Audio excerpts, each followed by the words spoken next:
arah seperti itu sesuai Ya. dengan bakat, minat, kemampuannya, dan tentunya harus perguruan tinggi yang memang sudah terakreditasi baik, minimal Ya. baik. Dan siswa kami untuk setiap tahunnya memang paling banyak Pak masuk yang di UMD ini, nomor 1 nih menjuarai kalau di perguruan tinggi swastanya. Ya, Masuk di sini setelah mitra nih. Gitu. Barangkali kalau seandainya ada ada peluang-peluang ini bisa diikutkan menjadi generasi penerus Mas Ganjar ini Bu di program kami di International Program for Islamic Economic and Finance. Ya, insya Allah nanti ini mungkin tayangan ini juga bisa menginspirasi anak-anak kami untuk, dan mungkin yang nonton anak kelas 12 yang mungkin nonton atau mengikuti kegiatan ini, insya Allah nanti mereka inginlah jajal ya, meneruskan generasinya Mas Ganjar ini. Oke, mungkin Mas Ganjar ada yang mau sampaikan lagi ke Bu Salami mungkin, atau ada yang mau ditanyakan selagi ketemu sama Ibu ini, Ibu Beka? Iya, sertifikat diambil kapan Mas Ganjar? Nanti dulu Bu, nanti lihat kondisi setelah COVID mungkin Bu. Oh iya. Iya, saya sebenarnya mau sharing beberapa yang mungkin saya sampaikan mungkin Bu Salami dan juga Pak Dimas dulu waktu saya coba kenapa sih saya kenapa masuk program internasional gitu.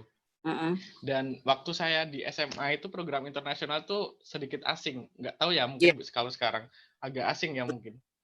Jadi dulu kalau di SMA itu ada namanya kelas internasional dan ini coba kelas universitas program internasional. Jadi kalau saya dulu lihat teman-teman kelas internasional itu seperti kelas internasional di SMA ya, itu seperti orang yang punya kelebihan, punya prestasi bagus dan lain-lain. Jadi saya dulu di SMA itu kalau lihat anak-anak kelas internasional, walaupun dulu di Pengasih belum ada kelas internasional, tapi lihat SMA lain, sepertinya mereka tuh punya value lebih. Dan saya setelah lulus SMA karena saya obsesinya ingin melanjutkan kuliah di luar negeri, maka saya nggak mau harus mencari lingkungan yang mendukung untuk diri saya untuk masuk ke dunia internasional. Nah, saya berpikir kalau masuk universitas atau program biasa-biasa saja, kemungkinan lingkungan saya, mungkin lingkungan bahasa Inggris saya, atau teman-teman saya mungkin nggak akan membantu saya untuk membentuk diri saya untuk bisa masuk ke dunia internasional. Dan karena saya cukup, untuk masuk perguruan tinggi program IPIF itu, saya berpikir bahwa nanti ketika saya masuk IPIF, saya bisa belajar bahasa Inggris, bahkan surprisingly setelah masuk IPIF saya dapat bahasa Arab juga. Jadi nggak cuma bahasa Inggris. Dan dulu saya benar-benar nggak bisa bahasa Inggris. Lulus SMA saya nggak bisa bahasa Inggris sama sekali. Setelah masuk IPIF selama kurang lebih 1 semester, karena IPIF punya program yang sangat struktur di bahasa Inggris, akhirnya pelan-pelan saya bisa mengikuti pelajaran di IPIF menggunakan bahasa Inggris. Dan sekarang sekitar 2 tahun mengikuti program bahasa Inggris dan juga di kelas internasional, TOEFL-nya bisa lebih dari 500, bahkan dulu cuma 350-an waktu SMA, sekarang bisa sampai 500. Terus bahasa Inggris dan juga bisa keluar negeri dengan biaya kampus, sebagian besar biaya kampus, dan juga punya teman-teman dari banyak negara, walaupun di sekitar Indonesia seperti Malaysia dan Brunei, Thailand, Singapura. Jadi yang ingin saya sampaikan untuk teman-teman yang mungkin nanti di SMA yang nonton ulang recording ini, buat di kedepannya, saya berpikir bahwa kedepannya itu untuk jadi orang biasa-biasa saja tuh sudah nggak biasa gitu, nggak usual. Jadi kita harus punya value lebih, dan ya jangan takut buat teman-teman yang di SMA ingin coba masuk ke dunia internasional, maka ya di IPIF salah satu program yang menyediakan itu, dan ya saya mengajak sih teman-teman di SMA bisa ambil bagian nanti jadi salah satu opsi untuk bisa masuk ke program internasional. Mungkin nanti kalau ada teman-teman yang bisa ikut mungkin bisa dapat rekomendasi dari Bu Salami ya Pak Dimas ya mungkin, atau bagaimana Ya, bisa. kalau misalnya dibawa ke UMY dan ya bisa nanti jadi prioritas atau semacamnya lah. Saya minta kepada Pak Dimas ini nanti alumni Smapta mungkin yang berminat minta diprioritaskan. Iya. Saya sebagai alumninya. Ya, baik, makasih Mas Ganjar. Jadi Bu Salami, kami sengaja hari ini mengundang Ibu dan juga Mas Ganjar ini. Ya, kalau dibilang promosi ya promosi, tapi sebenarnya lebih kepada ini sih Bu, bagaimana potensi-potensi siswa-siswa yang baik ini kita tonjolkan begitu Bu. Barangkali nanti tidak harus adik-adik kita di SMA 1 Pengasih ini bisa bergabung, tidak Bu, tapi lebih kepada motivasi Bu sebenarnya, memotivasi, menginspirasi, bahwasanya ada senior teman-teman Mas Ganjar yang sudah bisa melalui berbagai macam tahap dan rupanya bisa bersaing di kancah internasional begitu Bu. Paling tidak adik-adik di SMA Ibu dan kita semua bisa lebih semangat gitu Bu untuk kuliah di kelas internasional. Dan memang kalau di kelas internasional itu kami ini Bu secara biaya memang karena ini diarahkan untuk mahasiswa lebih ke luar negeri memang agak lebih mahal dibanding kelas yang biasa ya Bu. Namun itu menjadi relatif mahal tidak itu bergantung kepada bagaimana mahasiswa itu memanfaatkan peluang-peluang yang ada Bu. Dan alhamdulillah Mas Ganjar sudah membuktikan itu. Dia nggak bayar kuliah selama sampai selesai, kemudian juga berbagai macam fasilitas dia dapatkan. Dan untuk kelasnya sendiri memang sangat kecil Bu, kelas internasional ini Bu. Jadi saya sebagai pengelola itu lebih mudah mengawal Bu. Kami satu angkatan itu maksimal itu hanya mungkin maksimal 20-30 orang Bu. Begitu angkatan. Kecil sekali Bu. Dan jadi 30 orang itu kita kelola, kita maksimalkan potensinya. Alhamdulillah memang bisa lebih maksimal begitu.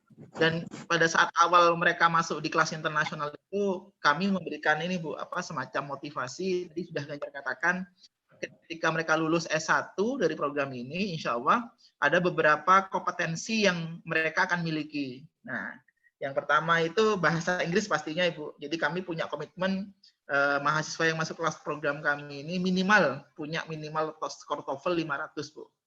Dan ini sudah menjadi standar kalau kita lihat di UJK, di BI atau di lembaga-lembaga internasional untuk beasiswa luar negeri itu minimal sudah 500 Ibu. Jadi paling tidak ini sudah jadi starting point awal mahasiswa ini untuk bisa bersaing ke luar negeri. Yang kedua bahasa Arab juga menjadi concern Ibu. Selama 2 semester mahasiswa diberikan pemahaman bahasa Arab dan yang mengajar juga dari alumni-alumni luar negeri dari Mesir, dari Saudi Arabia. Dan mereka juga kita campkan Bu lebih kurang 1 minggu 2 minggu di Pare Bu untuk belajar bahasa asing begitu. Jadi untuk memperkuatnya. Lalu juga ada ini mungkin juga Bu Salami juga sering mendengar ada pertukaran mahasiswa Bu.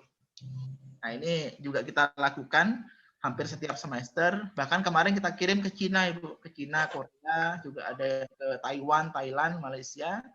Dan semua itu oleh kampus juga diberikan keringanan Bu. Jadi tidak membayar. Jadi mahasiswa yang exchange tidak membayar di kampus yang bersangkutan. Jadi benar-benar memang diarahkan mahasiswa ini punya exposure internasional gitu. Lalu yang terakhir itu mahasiswa punya kemampuan untuk international conference. Nah ini sudah alhamdulillah semua ini sudah Mas Ganjar lalui dan insya Allah mungkin selepas lulus ini tahun terakhir ya Ganjar ya? Tahun terakhir Pak, tahun terakhir. Jadi tahun ini insya Allah sudah akan skripsi, mungkin akan segera lanjut S2 ya Ganjar atau mungkin langsung bekerja ya. Nah, tapi pastinya sudah punya kompetensi minimal gitu. Baik, Bu Salami mungkin ada pertanyaan lagi Bu, kami ingin ditanya ini Bu, terus terang mungkin Ibu ada yang mau diklarifikasi Bu. Iya, oke. Jadi kalau saya melihat itu ya, tadi dari kesimpulannya tadi, kalau di kelas internasional ya, jadi di IPIF ini anak bisa mempunyai kemampuan bahasa Inggris, bahasa Arab, bisa bertukar belajar, terus apa lagi nih tadi? Ada 4 ya, item itu tadi. Harusnya ini anak-anak yang memang pengen semakin ingin ini ya, semakin ingin gitu loh betulnya. Harusnya seperti itu, karena saya dulu nggak bisa bayangkan juga itu kalau Mas Ganjar sudah pintar bahasa Inggris. Dulu kan masih kayak saya medok begini ya. Sekarang sudah pintar bahasa Inggris. Biasanya anak kuliah itu kan takutnya kalau kelas internasional dulu saya nggak bisa bahasa Inggris kan seperti itu. Nah, ternyata ada programnya di situ bagaimana di UMJ sendiri ada kelasnya agar anak fasih untuk berbicara bahasa Inggris. Nah, jadi mungkin ini sudah tidak menakutkan lagi bagi anak-anak ya untuk bisa masuk di jurusan ini gitu loh. Iya, nanti bisa untuk merospek anak-anak kalau memang karena jangan kita keluar negeri jadi TKI tenaga kerja jangan, tapi keluar negeri yang berkualitas seperti ini jadi tenaga yang profesional kan seperti itu ya, seperti Mas Ganjar ini ya benar kayak mimpi di siang bolong ini ya kalau Mas Ganjar kok sekarang sudah melanglang buana gitu seperti itu. Nah ini contohnya di UMJ luar biasa sekali, terima kasih dan mudah-mudahan nanti Mas Ganjar semakin sukses ya Mas ya. Nanti kita sampaikan ke anak-anak biar dia tidak takut untuk kuliah di kelas internasional seperti ini, seperti Mas Ganjar gitu. Nah, sekarang saya ada pertanyaan ini. Berarti kan untuk yang di jurusan ini berarti tidak ada yang untuk ini ya KIP kuliah atau bidik misi tidak ada ya? Jadi untuk ke kelas ini Bu, kalau yang kelas regulernya ada Bu. Jadi kalau kami di Prodi ini ada 2 sayap Bu, sayap reguler sama sayap internasional. Jadi yang sayap reguler itu ada ya Bu, bidik misi. Tahun lalu kami ada menerima sekitar 10 orang Ibu, yang regulernya. Ya, jadi yang untuk internasional, tapi bisa pindah Ibu. Kalau seandainya memang yang bersangkutan berkenan, nanti ketika diterima di program reguler, nanti bisa diterima atau bisa pindah ke kelas internasional. Karena kan masih satu program studi Bu. Gitu. Oh, iya. Jadi artinya kita menerima dari program yang reguler pindah atau langsung juga bisa Ibu gitu. Oh, iya. Jadi di IPIP sendiri yang di IPIP tadi bisa ya, yang 30 orang itu ada yang dapat itu bidik misi ada Bu, ada beberapa kemarin ada yang dapat beasiswa ada. Namun memang kebanyakan mereka itu dari awal sudah memang punya planning untuk masuk kelas internasional Bu, kebanyakan. Tapi kalau emang ada siswa Ibu yang memang berminat, nanti coba saya akan bantu bicarakan ke admisi Bu. Ke admisi. Nggih, Bu. Nanti insya Allah di skemanya Bu, skema prestasi itu namanya. Iya, siap nanti saya ada kontaknya dengan Mas Ganjar sudah nyambung kok ini nanti bisa bertanya-tanya dengan Mas Ganjar Priambuti. Kita. Ya mungkin ini Bu Salami, kalau tidak ada lagi mungkin Ibu juga ada kesibukan atau Ibu ada lagi yang ingin diklarifikasi Bu? Saya pikir cukup, cuman kalau saya hanya sebuah pesan aja untuk Mas Ganjar, mudah-mudahan kesuksesan ini betul-betul nanti bisa di UMY ini benar-benar menjadi mahasiswa suksesnya nanti ke depannya terus lah biar bisa membanggakan orang tua, juga membanggakan sekolah kami. Kami terima kasih kepada UMY yang telah mendidik anak kami menjadi anak yang sukses seperti itu ya. Luar biasa. Saya terkejut-kejut memang. Heran karena awal dia masuk di sana yang itu nulis saya Pak, waktu itu dia terima di mana gitu. Terus kita masukkan juga karena saya kan menulis alumni, tapi tidak tahu kalau kemudian punya prestasi yang luar biasa ini dan selamat, mudah-mudahan tetap jadi Mas Ganjar kayak dulu walaupun menjadi orang sukses kan seperti itu. Baik, makasih Bu Salami.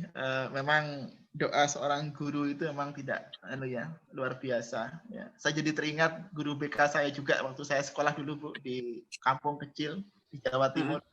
Ya seperti Ibu orangnya ya sangat meneduhkan juga dan juga jadi saya ingat ibu saya Bu, ibu saya juga guru BK Bu.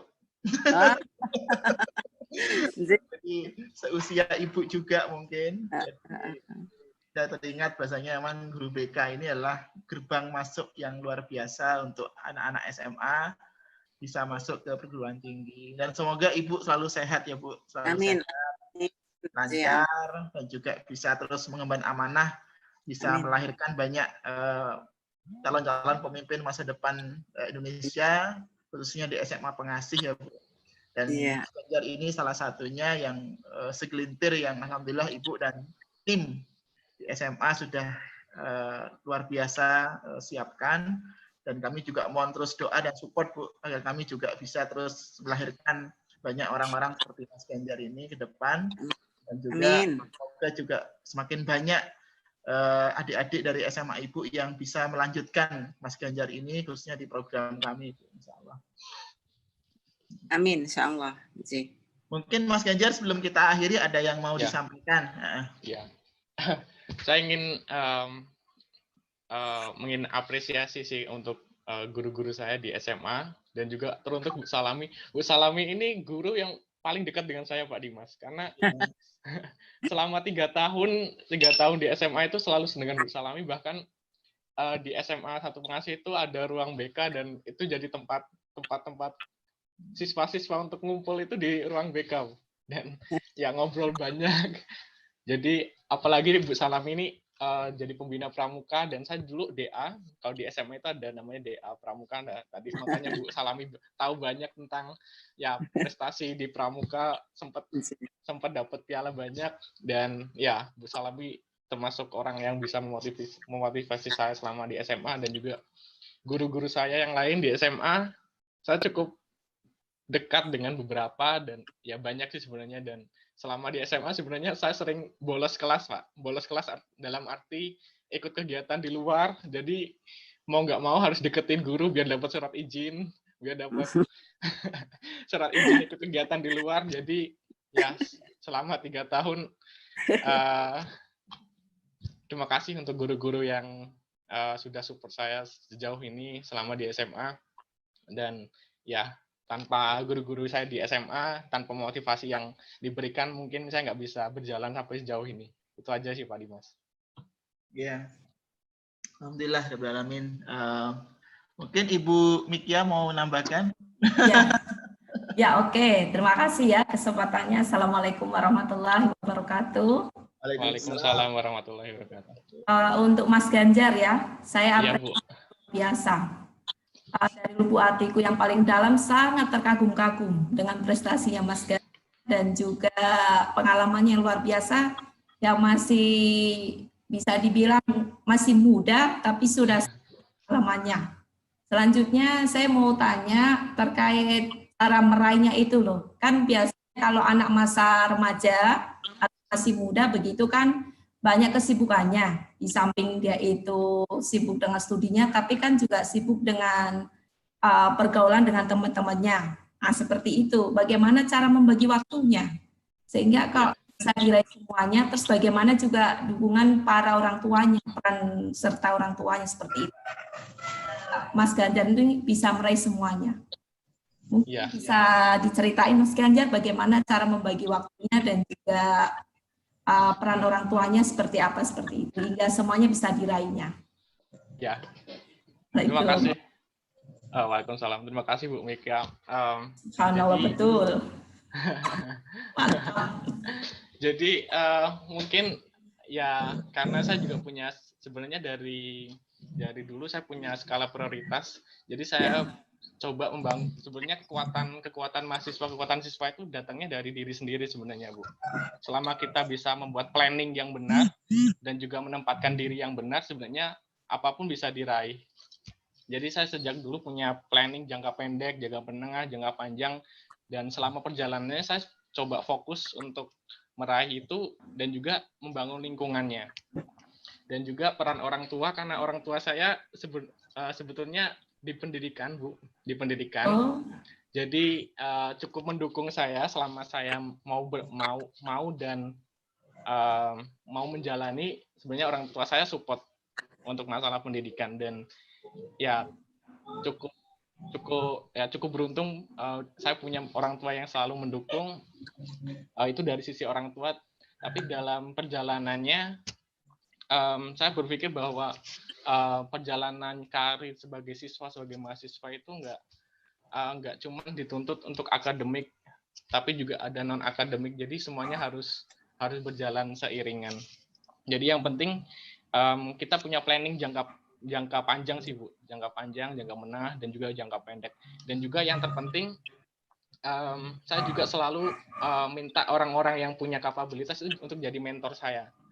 Subhanallah. Mentor itu dalam artian saya mau bergerak di bidang ini, tolong nanti saya diberikan saran, tolong diberikan pendampingan seperti itu. Jadi mentor-mentor itu sebenarnya saya dari SD dan sampai sekarang ini masih punya mentor, dan kebanyakan mentor saya itu adalah guru-guru saya. Jadi saya minta secara personal, Pak atau Bu, tolong saya mau melakukan ini, tolong saya didampingi, tolong saya diberikan nasihat. Jadi saya semacam punya dorongan dari orang lain yang sudah lebih berpengalaman. Jadi saya bergerak itu nggak salah, nggak buta, jadi nggak macam-macam, jadi lebih terarah. Dan salah satu mentor saya sebenarnya Bu Salami yang sering memberikan nasihat, sering memberikan arahan. Dulu waktu mau milih kuliah juga banyak diarahkan, milih yang harusnya milih akreditasinya dan lain sebagainya. Ya sebenarnya hal-hal semacam itu yang bisa mendorong saya untuk lebih bisa seperti ini sih. Itu Bu Mikia. Bu Mikia ini kalau boleh tahu juga guru di SMA 1 atau bagaimana Bu? Kalau saya pribadi, mohon maaf, guru BK di Makassar. Jauh sekali Bu. Menyeberang nih kalau naik pesawat 1,5 jam, cuma iya. Sosial media ya. Iya, alhamdulillah. Alhamdulillah, yang 1,5 bisa ditempuh hanya 1 menit ini. Kalau boleh ini Bu, nanti pengalaman saya jujur seperti ini tadi Mas Ganjar, kan itu tadi Mas Ganjar itu aktif di skala bidang. Nah, biasanya kalau aktif di skala bidang, terus juga ada kegiatan-kegiatan di luar, biasanya selama ini yang saya alami dengan siswa-siswa saya itu, kalang kabut itunya studinya. Karena itu anak-anak biasanya lebih cenderung lebih perhatian dengan ekskulnya. Jadi kalau ada lomba-lomba itu anak sering tinggalkan tempat. Nah ini pasti terjadi juga dengan Mas Ganjar pada saat itu menjadi siswa. Pastinya kan kalau untuk mengikuti kegiatan kan banyak yang ditinggalkan. Nah, disitulah pasti ada pro dan kontra dengan guru-guru bidang studi lah. Bagaimana cara untuk menghadapinya itu? Karena yang saya alami di sini seperti siswaku yang yaitu berprestasi di eskul, kadang pula di bidang studinya itu kurang berprestasi, sehingga kadang ada dilematika untuk menghadapi nilai-nilai dari guru-guru itulah. Bagaimana untuk Mas Ganjar sendiri untuk mengatasinya seperti itu? Ya, kalau saya Bu, eskul itu sebenarnya eskul yang linear dengan akademik saya.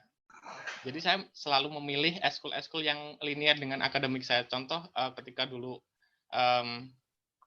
di SMA saya ikut OSN, dan OSN itu linear dengan jurusan saya. Jadi ya sebenarnya tidak jauh berbeda, tidak jauh garisnya dengan akademik dan non akademik, dan saya selalu memilih ekstrakurikuler yang sedikit nyerempet, jadi nggak berbeda jauh gitu Bu. Dan mungkin itu salah satu kenapa saya bisa mempertahankan akademik dan non akademik. Di kampus juga seperti itu. Jadi fokus saya di bidang ekonomi, saya juga fokus di bidang riset. Nah riset yang saya ambil riset yang nggak jauh-jauh dari ekonomi. Jadi ya jadi kegiatan eskulnya jalan, tetapi akademiknya tetap jalan. Dan alhamdulillah selama SMA dan kuliah, dosen-dosen dan guru-guru saya juga cukup mentolerir yang semacam itu. Seperti itu. Iya, mentolerir yang semacam itu, dan ya saling pengertian sih selama menempuh pendidikan. Ya, subhanallah. Ya. Tidak terlepas dari guru BK-nya selalu mensupport. Alhamdulillah, Masya Allah. Ibu Sulami salam kenal ya Bu ya. Ya Ibu, Bu Dia dari Makassar. Pak Dimas juga sebagai moderatornya salam kenal. Mudah-mudahan sehat dan sukses selalu. Ya, Bu bisa saya tambahkan itu Pak? Ya silakan Bu. Jadi saya masih ingat betul Mas Ganjar itu di SMA 1 Pengasih dulu, dia itu memang aktivis di bidang kegiatan yang non akademik, ya di kepramukaan, kemudian di Adiwiyata juga, dia ketua Adiwiyata Pak waktu itu. Nah kemudian memang beberapa kali kalau dikatakan bolos pelajaran, bolos dalam artinya bolos yang sopan gitu ya. Jadi bolos dia itu ada kepentingan, bukan bolos seperti anak-anak yang lain tuh enggak. Jadi pernah memang masuk BK, Bu, saya mau izin apa? Kalau di piketan itu kok ditolak karena dikira ini, kemudian biasanya kan ke BK, Bu, saya mau seperti ini. Nah, BK biasanya meyakinkan ya ke guru mata pelajarannya gitu loh. Ini memang betul-betul mau ada kegiatan, dan biasanya guru mata pelajaran itu kalau memang anaknya baik-baik maka akan diloloskan, kecuali anak yang bolosan nggak karuan, memang ya guru-guru pasti nggak usah ini ya, pasti pada rame seperti itu. Tapi kalau Mas Ganjar karena memang dia itu anaknya dulu memang ya sopan, ya santun, kemudian jalannya lurus-lurus saja, jadi walaupun dia minta izin kemana ya diberilah sama gurunya. Jadi guru-guru tidak was-was gitu loh kalau dia itu mau nyeleweng kemana gitu. Jadi ya memang kegiatan dia memang kegiatan dia suka ke ini itu ya, mewakili sekolah lah itu, kegiatan-kegiatan pramukaan di Adiwiyata, OSN ya. Kemudian dia juga aktif di Sitahis seperti itu. Jadi ya memang lurus sih Bu dari sejak dulu seperti itu. Kalau yang nggak lurus pasti dia kena sangkut ya, kemana-mana pasti kena marah atau apa. Dan dia prestasinya seimbang lah. Jadi antara yang akademik non akademik itu bisa berimbang lah, bagus gitu loh. Ya, terima kasih Bu Salami. Mungkin yang lain, mungkin ada Mbak Feni di sini. Dari mana Mbak Feni? Mungkin ada pertanyaan atau ada respon? Silakan.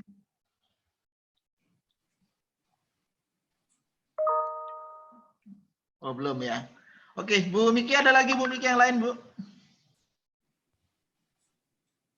Ya, itu tadi terkait dengan pengalamannya Mas Ganjar, dan juga ini saya mau sedikit berbagi cerita dengan pengalamanku ya sebagai guru BK. Ya, boleh. Kebetulan saya kan memang aslinya dari Jawa. Terus saya pindah ke Makassar. Waktu itu memang banyak rintangannya. Waktu pertama kali saya tangani semuanya itu, masalahnya itu apa ya? Sampai waktu itu motor saya pernah dirusak, sampai melempari pot atau apa semuanya. Karena itu tadi, di waktu itu belum ada guru BK-nya lah. Saya ini sebagai guru BK yang mendobrak gitu loh. Mendobrak semuanya supaya Man 1 itu bisa lebih lagi. Nah, alhamdulillah sampai hari ini ya untuk masalah-masalah siswa itu bisa teratasi seperti itu. Tidak terlalu yang parah seperti itu. Tapi terkait dengan kedisiplinan ini, untuk di Man 1 sampai hari ini gitu ya, terutama mengenai keterlambatan siswa, ini yang masih menjadi dilema ini.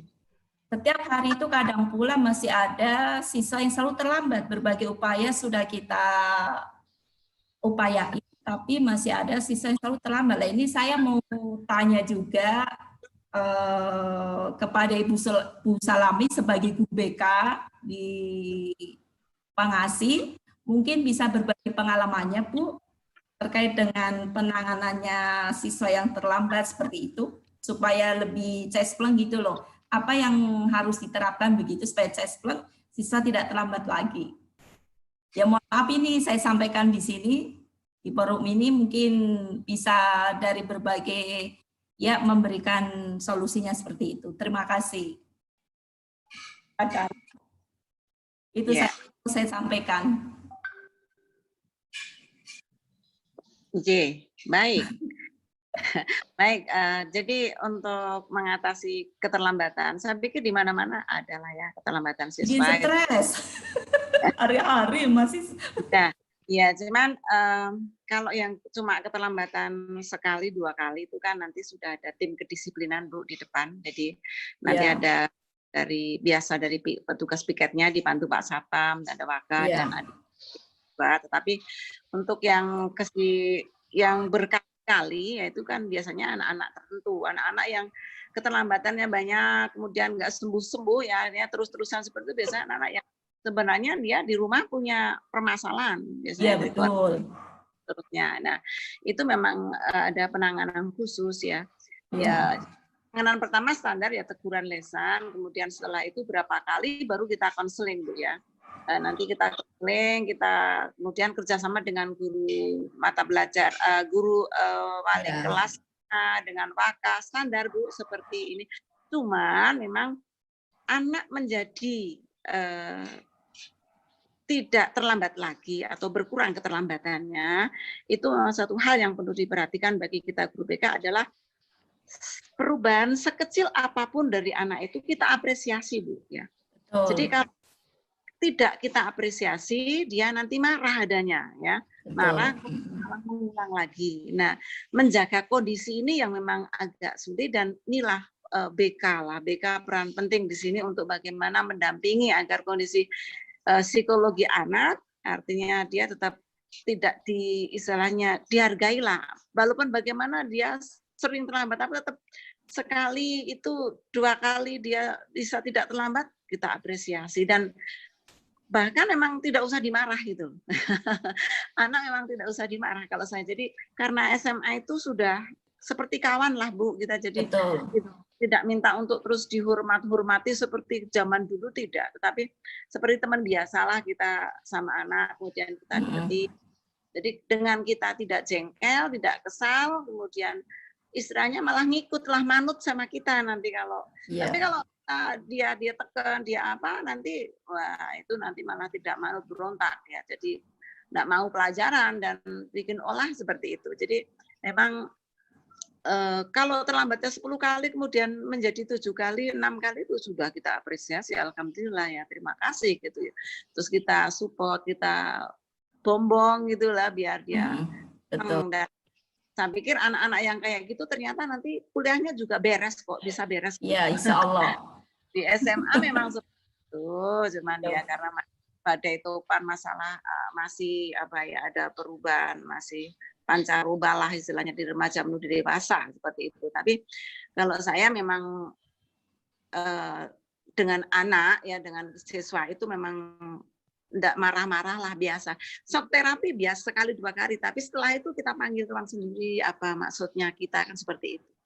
Jadi saya pikir untuk kemudian anak-anak yang terlambatnya banyak, kurang disiplin tuh kita tuntaskan dulu permasalahan di keluarganya, mungkin ada masalah lain. Itu tuntas, pikir nanti itu sembuh dengan sendirinya gitu. Seperti itu. Mungkin seperti itu. Baik, matur nuwun, makasih. Ya, terima kasih. Baik,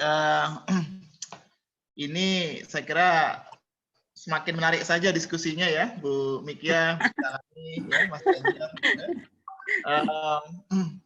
Tapi dalam hal ini barangkali kita semua sepakat bahwasannya mahasiswa atau siswa SMA itu memang perlu diarahkan, terutama oleh guru BK, bagaimana mereka itu nanti bisa menemukan dirinya dan juga bisa melanjutkan kuliahnya, insya Allah di kampus-kampus. Insya Allah. Dan insya Allah UMY dan juga program kami di International Program for Islamic Economic and Finance, program studi ekonomi FEB UMY, insya Allah siap untuk bisa menjadi sarana untuk bisa mendidik dan juga menyiapkan putra-putri Bapak Ibu untuk bisa siap bersaing baik di kancah nasional maupun di internasional. Dan saya kira adanya Mas Ganjar di sini paling tidak sebagai referensi kita, bahwasanya memang dulunya yang mungkin siswa-siswa yang Ibu anggap mungkin tidak memungkinkan atau biasa mungkin, tapi kok rupanya luar biasa. Jadi artinya siswa-siswa ini sebenarnya lebih kepada faktor lingkungan juga mungkin Bu ya, dan juga siapa yang nanti akan mengawal atau akan mengarahkan mereka ketika di bangku universitas. Baik, mungkin itu yang kita bisa diskusikan pada hari ini. Bu Salami, Bu Mikia, Mas Ganjar, dan terima kasih. Saya atas nama dosen dan segenap keluarga besar Prodi Ekonomi, International Program for Islamic Economic and Finance, IPF, kelas internasional Prodi Ekonomi. Terima kasih kepada Bu Salami, Bu Mikia, Mas Ganjar, dan semua yang ada pada hari ini. Sungguh hari ini silaturahmi yang sangat menarik ya. Bahkan saya jadi kenal ini dengan Bu Mikia yang dari Sulawesi rupanya ya Bu. Ya. Nanti saya nyuwun anunya Bu, nyuwun Ibu Asmiati yang panggil. Minta nomornya nanti Bu ya. Nanti ya, oke. Ya, WhatsApp insya Allah. Ya. Juga pada Bu Salami selaku guru dari SMA 1. Ya, terima kasih banyak Bu Salami meluangkan waktunya. Dan kami berharap Bu silaturahmi kita tetap bisa berjalan dan Ibu semoga tetap bisa mengirimkan sesuatu terbaiknya Bu kepada UMY khususnya di Insyaallah internasional dan juga kelas reguler Prodi Ekonomi. Dan nanti bila mana ada informasi yang belum detail, saya siap diganggu Bu dan juga siap. Oke, siap. Nah, dan juga pada Mas Ganjar Primambudi selaku mahasiswa Prodi Ekonomi khususnya di program internasional IPF. Terima kasih banyak atas waktunya yang sudah sharing pada saya, pada kita semua bahwasanya kelas internasional itu mudah dan bisa untuk ditaklukkan. Gitu. Sepanjang kita ada niat, ada semangat, dan juga ada tutor-tutor ya yang mengawal selama Anda kuliah, insya Allah. Baik, kalau tidak ada lagi, saya mohon pamit Bu Salami, Bu Mikia, dan juga Mas Ganjar. Selamat melanjutkan ibadah puasa, dan juga karena sudah mau Hari Raya Idul Fitri, selamat Hari Raya Idul Fitri 1441 Hijriah. Ya. Mohon maaf lahir dan batin. Saya akhiri. Wassalamualaikum warahmatullahi wabarakatuh. Waalaikumsalam warahmatullahi wabarakatuh. Terima kasih Pak Dimas. Terima kasih semuanya.